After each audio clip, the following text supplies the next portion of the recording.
Welcome back, everybody, to the Michigan Trails Report podcast. I am your host, Tom Funk, author of 50 Hikes on Michigan and Wisconsin's North Country Trail.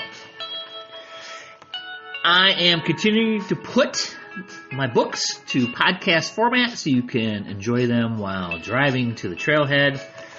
And we're going to continue in the North Country Trail book with hike number 37, which is in the Upper Peninsula. And this will be in the Ottawa National Forest, and I call this the Ottawa National Forest Highlands. This is a 13.6 mile hike. You should be able to do this in one day. And you're going to start at Forest Road 1100, and you're going to end at South Laird Road, where there is a parking lot. And as far as I can tell, no major changes, maybe some minor ones on this stretch of trail through the National Forest. As you are high and dry, and you're on the dividing line between the Ontonagon River and the Sturgeon River watershed. So this is a remote section of trail with several ups and downs, making for a pleasant hike. Heading east, you are nearing the end of the longest remote stretch of the North Country Trail, and the habitats become more dry, yielding jack and red pine as the dominant pines and red maple with poplar as the dominant broadleaf trees. And there is a recognizable lane and light tread in this area blazed with the blue rectangles. This is a little used segment of trail. This is probably for those with higher skills and in good shape, so be alert for several ravine crossings. There are a few marshy areas, and the end of the steep climbs are over for a while anyway, so that's good. So that's why you should be able to crank out this entire hike in one day. So it is rolling topography. You're going to see some wetlands. You're going to see some swamps. There may even be a beaver dam or two. And the trail can be overgrown at times with no recognizable tread or lane. So blazes have been converted over from blue plastic, which were not the ideal types of blazes, now to the blue rectangles, which are painted on the trees. So you still may need some orienteering skills.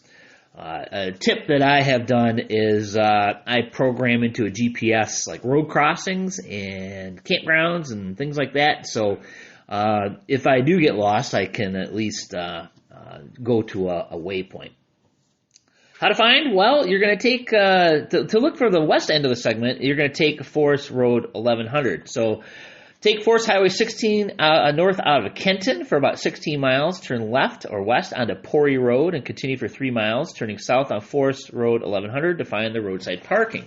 South Laird Road is the east end of the segment, and you can access it from the north via M38 east of Rockland. Drive south until the road comes to a right turn, and you can easily access it from the south by taking Forest Highway 16 north from M28 at Kenton and turning right at South Laird Road.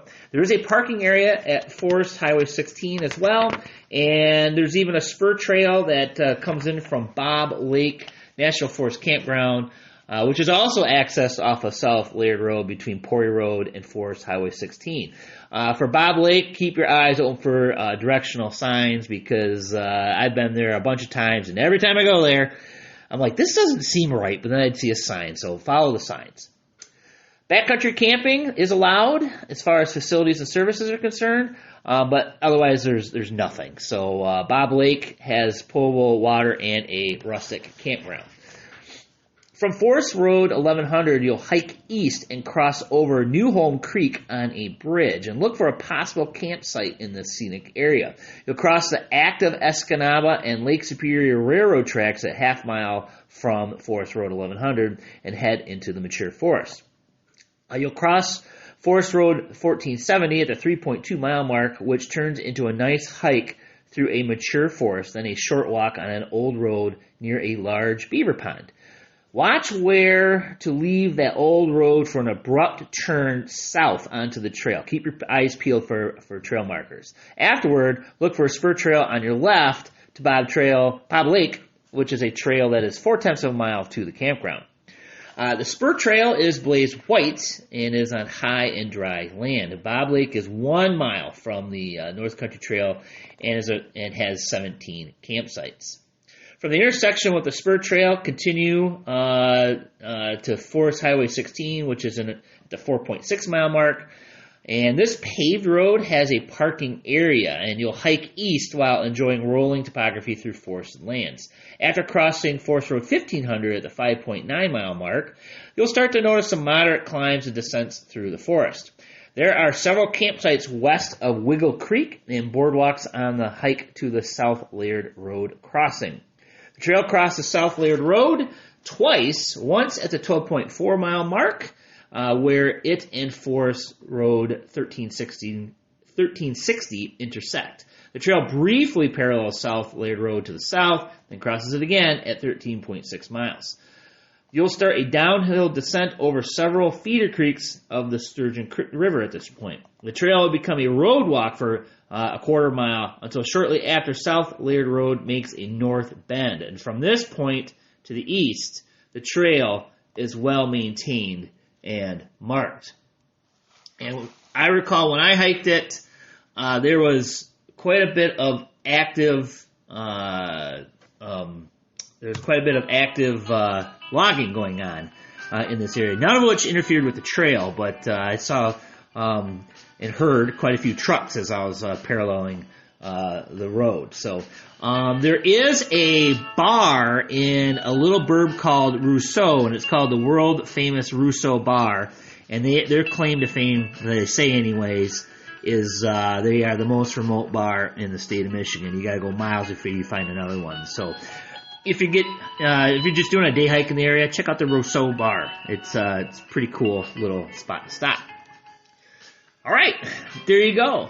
Hike 37 in the books. Next, we're going to be heading into the Sturgeon River and Baraga Plains area on a nice, probably 3-day section of trail. So join us again as we continue putting this book to podcast. Thank you.